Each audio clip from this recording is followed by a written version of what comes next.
Մենք գտնում ենք Միլանի Տրիենալեում, որը 20 տարի ընդմիջումից հետո վերականգնվեց եւ պատիվ ունենք մասնակցելու որպես Հայաստանի տաղավար։ Մենք ընտրեցինք, քանի որ ընդհանուր թեման անհավասարությունն է, մենք առաջարկեցինք սովորական ճարտարապետության մասին խոսել, այսինքն այն ամեն ինչը, որ թվում է շատ սովորական աննկատելի, բայց իրականում բավականին մեծ իմաստ ունի մեր բոլորի կյանքում, եւ ընտրեցինք սովորական երևանյան գարաժի ավտոտնակի չափը որպես քաղաքաշինական միավոր, որը ժամանակի ընթացքում շատ փոփոխություններ է տեղի ունեցել եւ հիմա օգտագործվում է որպես խանութ, ինչ որ հասարակական վայրեր եւ այլն եւ այլն։ 3-ը 6-ի 18 քառակուսի մետր միավոր է։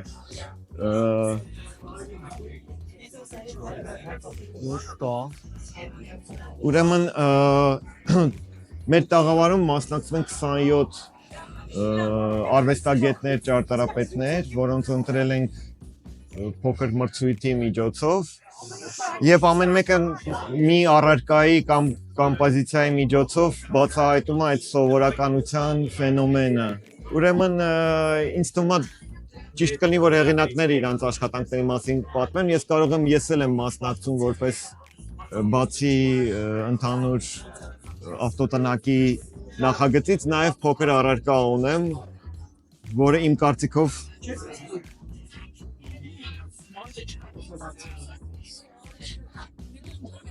Ուրեմն իմ աշխատանքի պրակտիկ ընթացքում ես շատ եմ առնչվել կադաստրային գծագրերի հետ, որոնք բոլոր գերեւի տեսել եք, որոնք գծված են շատ անտարբեր ձեռքերով եւ իմաստը միայն ինչ որ շենքի կամ տարածքի չափեր ֆիքսելն էր։ Եվ երբ որ ոչ մասնագետ մարդը նայի այս գծագրերին, ինքը չի հասկանա ինչա պատկերված բնակարան, շենք, հողատարածք, թե եկեղեցի, կարևոր շենք, վատ շենք, ոչ մի տարբերություն չկա եւ դա շատ նման է անձնագրերի մարդկանց, երբ որ լուսանկարների պատճառով մարդիկ կորցնում են իրենց անհատականությունը եւ ամեն այս քարտի հետևի կողմում ես գտել եմ լուսանկարները տվյալ շենքի հետևի կողմից էլ նայենք եւ զարմանալի բաներ ես տեսնում, օրինակ շշմելու շենքեր կան, էլի լավ կամ վատ, դա կարևոր չի։ Եվ տեսնում ես, որ իրանք անհատական են եւ իմ տեսակետից այդ արխիվացումը թեպետ կարևոր գործ է, բայց նաեւ ճանապարհը անհատականություն կորցնելու։ Տենց ինչ որ փիլիսոփայական բան կա դրա մեջ։ Այսքանը շնորհակալություն։ Քանի որ ընդհանուր Տրիենալեի տաղավարի թեման ordinary architecture-ն էր, հասարակ ճարտարապետությունը, մեր մոտ թիմում բազմաթիվ քննարկումներ էին գնում, ուզում էինք հասկանալ այդ հասարակ առօրյա ճարտարապետությունը որն է։ Առաջին մտքերը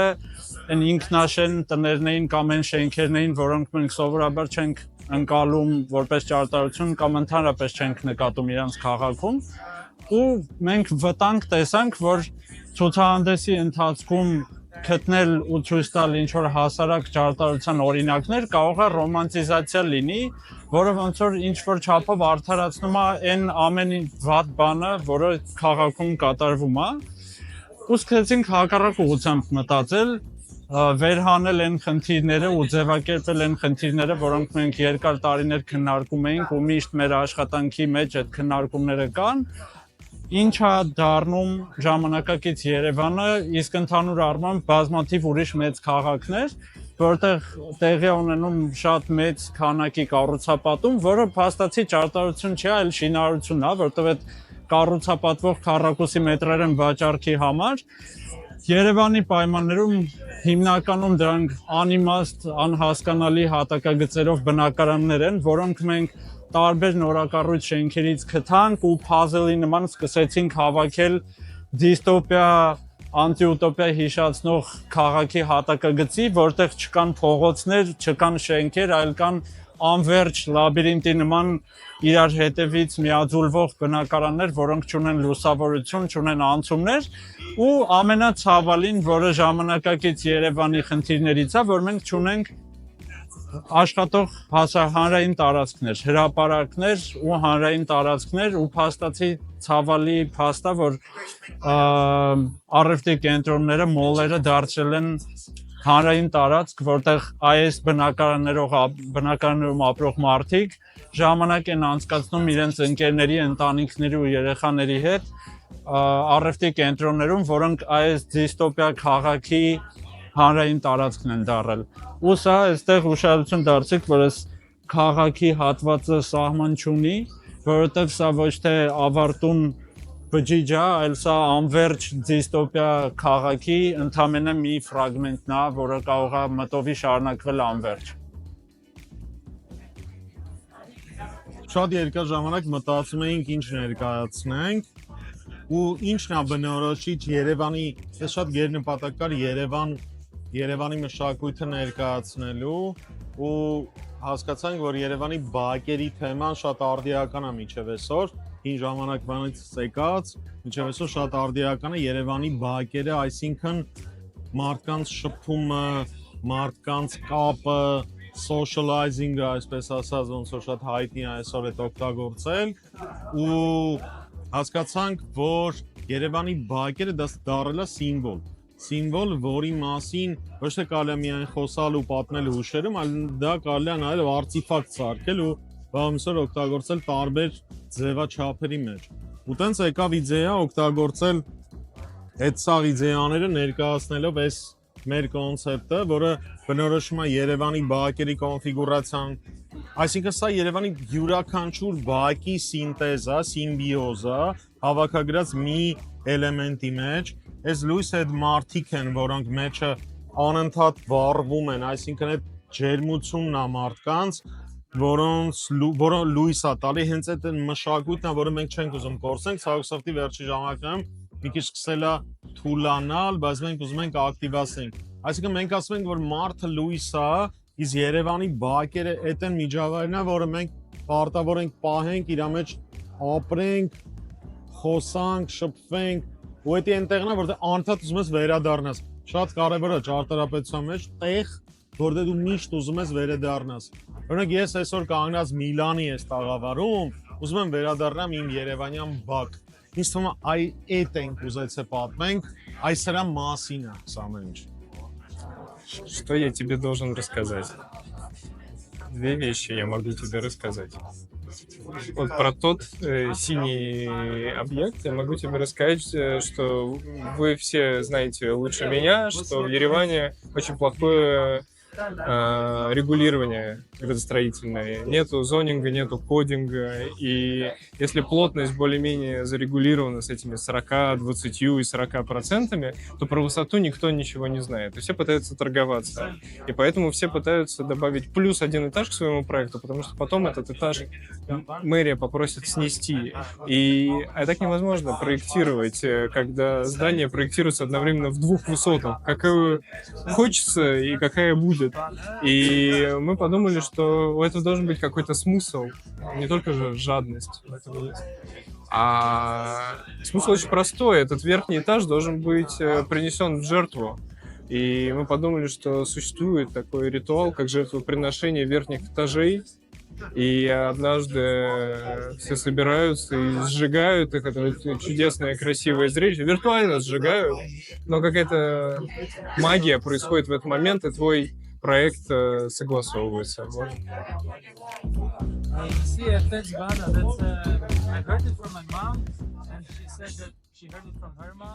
Մենք ներկայացրել ենք լվացքի չորացման կախելու սենսը լվացքի չորացնելու պատվիրանները, պայմանական ասած, որոնք կա հայկական մշակույթում, երևանյան քաղաքային մշակույթում, նրանք չխոսված, ինչ որ չգրված օրենքներ են, բայց մենք որոշել ենք լսել, հավաքել, խոսալ տարբեր մարդկանց հետ ու ձևակերպել, հավաքել 10 պատվիրանի ֆորմատով ու ներկայացրել ենք հենց պարզ, հենց կտորի չորացման ինչ որ Իսկ այս 10 պատկերներ ո՞նց է կուրսերը։ Խոսալով, հարցնելով տատիկ պապիկներից, բակերից, ինչ որ տենց պատական մարդկանց հետ ենք խոսացել, մեր ստուդիայի աշխատողները տենց հարցրել են տատիկից, պապիկից հավաքված բաները ու ձևակերպել են կարևորը ինչն է որ կան իրականում կան այդ օրենքները, չգիտեմ, չափի, գույնի, չգիտեմ,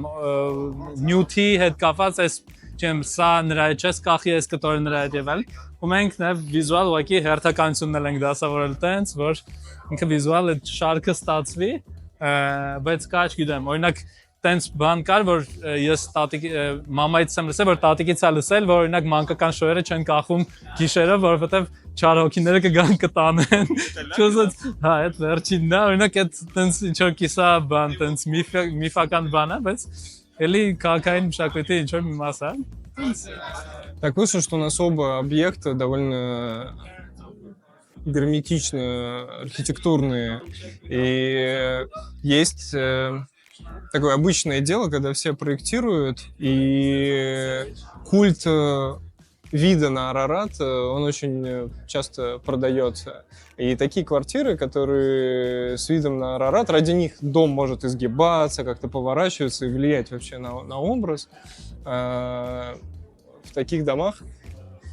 квартиры стоят дороже. И такие квартиры тебе нужны, в общем-то, не для того, чтобы жить, а чтобы иметь какую-то космическую связь с горой. И мы узнали, что, во-первых, существует карта, которая исследовала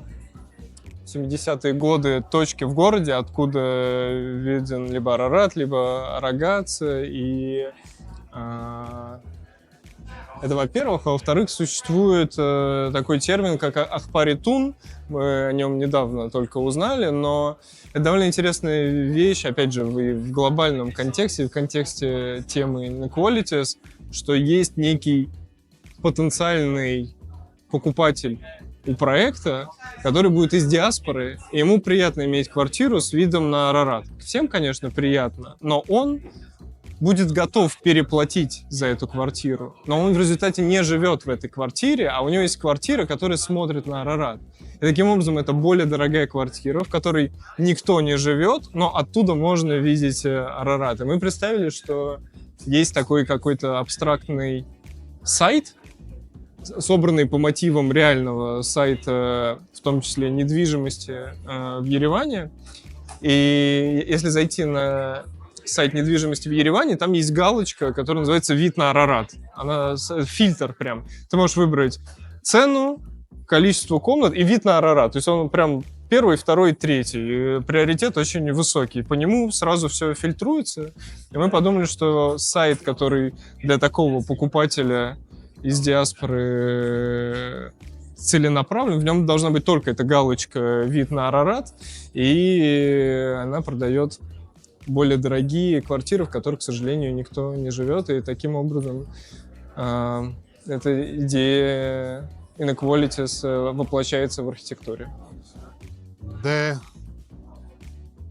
բնականաբար, եթե խոսում ենք Երևանի մասին եւ Երևանի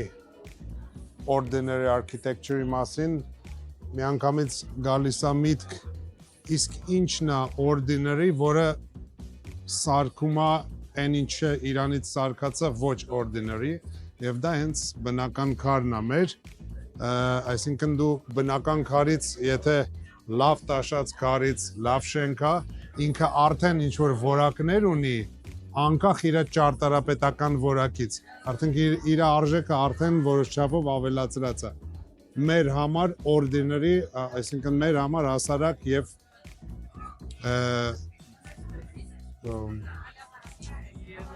ոչ շատ բարդ ինչ որ մեթոդներով։ Եվ քանի որ հələ երիտասարդ ժամանակվանից, երբ որ ինստիտուտում սովորել եմ, իմ համար այս MIDIS տեխնոլոգիայի գաղափարը բացահայտում էր, ես միշտ ոգևորված եմ եղել, օգտագործել եմ մեր եկեղեցու կառուցման ժամանակ, բան եւ այլն, միշտ ուզեցել եմ դրա մասին աշխարհին պատմել։ Էն էլ որ եղել է, որ արտասահմանից հյուրեր բաներ են ունեցել, միշտ զարմացել ես ոնց է ձեր շարվածքում մազաչափ կարեր, այսինքն շաղախ չկա կարի մեջ, եւ ամեն անգամ բացատրում էինք, որ էտա MIDIS շարվածքն է եւ մեր քաղաքի մեծ մասը կառուցած է հենց այս մեթոդով։ Եվ Գնացինք, ընտրեցինք Անի Պեմզայից, Անի քարը,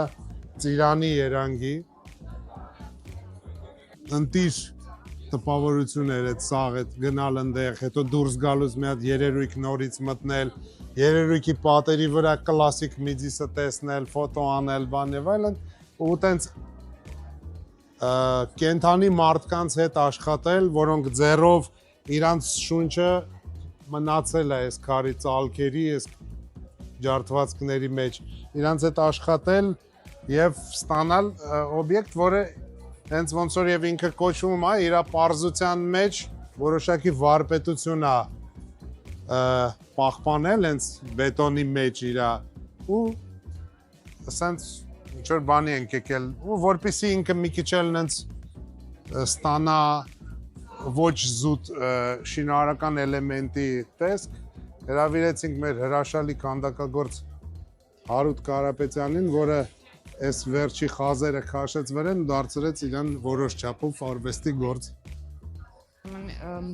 Իմ մակետը կոչվում է Città Invisibile, որը հղում է Իտալո Կալվինոյի անտես քաղաքներ գործին, որտեղ Մարկո Պոլոն ճանապարհորդում է տարբեր անիրական քաղաքներով ու պատմում է իր տպավորությունների մասին։ Սա իմ պատկերացմամբ Երևանի մոդելն է, եթե ինքը լիներ իդեալական քաղաք, մանկական պատկերացումների ու տպավորությունների, հիշողությունների տեսանկյունից։ Այսինքն, երբ որ կա ինչ-որ enclosure, որի մեջ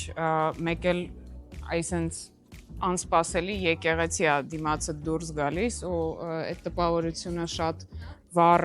մանկական ինչ-որ սենց բանի նման մնացել է ու ինձ թվում է ոչ միայն իմ մոտ, շատ շատերի մոտ։ Փորձել եմ պատմել Երևանի պատմությունը այդ տեսանկյունից ու նաև ինքը հավաքված է մանկական կոնստրուկտորի տրամաբանությամբ, ամբողջությամբ հավաքված է, լեգոյա։ Это работа, как бы я представил себе, что все городские паттерны, которые вот такие вот, как пристройки, ткань, все это исчезнет спустя там 30 лет, ну, в зависимости от того, насколько быстро будет урбанизироваться Ереван. Будет регулироваться фасады, и не будет больше пристроек, у них пропадет срок годности, и это все исчезнет. И это как мемориальная табличка из будущего про сегодняшний Ереван. То есть как бы это память, оставшаяся в камне, про тот образ внутренних дворов Еревана. Вот, и обратная сторона, которую сейчас не видно, это как бы там еще есть игра слов, что городская ткань, люди сушат на улице вещи. Если будет урбанизироваться Ереван,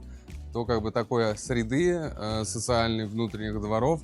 где все развешивают белье, возможно, уже не будет, пропадет. Это как бы тоже символизирует собой как бы городскую ткань буквально, которая висит на улице. И на обратной стороне можно увидеть, что этот фасад, он как бы растворяется в этой ткани, то есть он выпучивается к центру, растворяется как привидение уже такое. И поэтому эта табличка символизирует собой как бы мемориальная табличка из будущего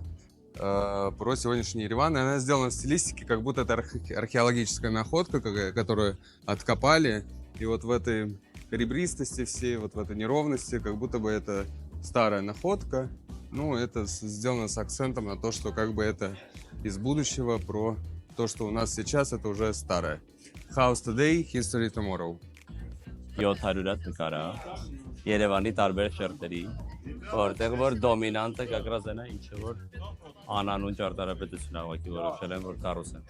Ու թե ոնց է դառնում հիշողություններ։ Իսկ ձևը ոնց որ ինքը անդադ գնում է դու ոչանը կարա սխմես ինքը կանգնում է դու նայում ես փոզած ֆոտոին ու շարունակում ես նայել, բայց ինֆորմացիան տենց անվերջ պատտվում է։ Չես ինչ դա առաջին կոմերսապես։ Արձագանքներ շարքի վրա սկսեցի աշխատել 2021 թվականից։ Այս շարքը ամբողջությամբ բաղկացած է հետսովետական շրջանի հաստոցների դետալներից։ Դա մի շրջան էր, որ ես սկսեցի հավաքել այդ հաստոցների դետալները, մտածելով ու նաև հարցադրումով, թե ինչ կարելի է անել դրանց հետ։ որտեղ մեր իրականության մեջ իրանք կան, գոյություն ունեն, բայց մեր վերաբերմունքը ոնց որ իրանց հանդեպ այդքան կոնկրետ ձևավորված չի։ Այդպես սկսեցի աշխատել, ստացվեց բավական հետաքրքիր շարք, բավական մեծ, ու մինչև հիմա ինքը գնում ու շարունակվում է։ Շարքի վրա աշխատելուց Սոնայի հետ, Հովհաննեսյան Սոնայի հետ համադրող մենք մտածեցինք, որ կարելի է իրան դիմել տրիենալեին, առօրյա ճարտարապետության կոնցեպտում ներկայացնելու համար։ Ու շատ հետաքրքիր թեմա է, թե մենք ոնց ենք վերաբերվում մեր առօրյա ունեցած նյութերին։ Обычно обыденная архитектура Еревана – это то, что мы стараемся как-то игнорировать, не видеть. Но есть такие вещи, как мемориальная доска или тот же, например, пульпуляк, который есть в культуре вообще армян, ставить какую-то память, оставлять об умерших людях. И в данном случае здесь мы не видим никакой надписи насчет имени или какой-то информации, но при этом в этих узорах, в орнаментах закодирована какой-то, по сути, какая-то информация. То есть это вещь, которая в Ереване бесконечно каким-то вернакулярным путем бесконечно везде появляются новые такие мемориальные доски, пульпуляки и так далее. Այն ինչ որ Երևանի ճարտարապետական լեզվի խտացումը կարելի ասել, որով որ կառուցապատվեց մեծամասամբ Երևանը եւ հիմք դրվեց որոշ դպրոցի, համայանական դպրոցի, ցանկություն կար քրոփ անելու այդ ֆրագմենտներից որևէ մեկը եւ ներկայացնելու ստեղ ի սկզբանե իհարկե բանը մի քիչ այլ էր ներկայացման ձևը, որովհետեւ նա պետքա լիներ ոչ թե կախված, այլ լիներ մաքսիմալ թեթև, որի մեջ պետքա լինեին հելիումով լցված փուչիկներ եւ կապված լիներ հատակից, բայց չստացվեց այդպես անել, ցանկությունը նա էր, որ մի տեսակ հիշելով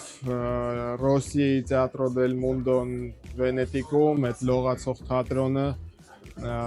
մի տեսակ ոնց որ հղում անել այդ կինետիկ լեզվին եւ շարժում ունենալ եւ գուցե նաեւ հետո կտրել եւ բաց թողել, որ նա վերանա գնա։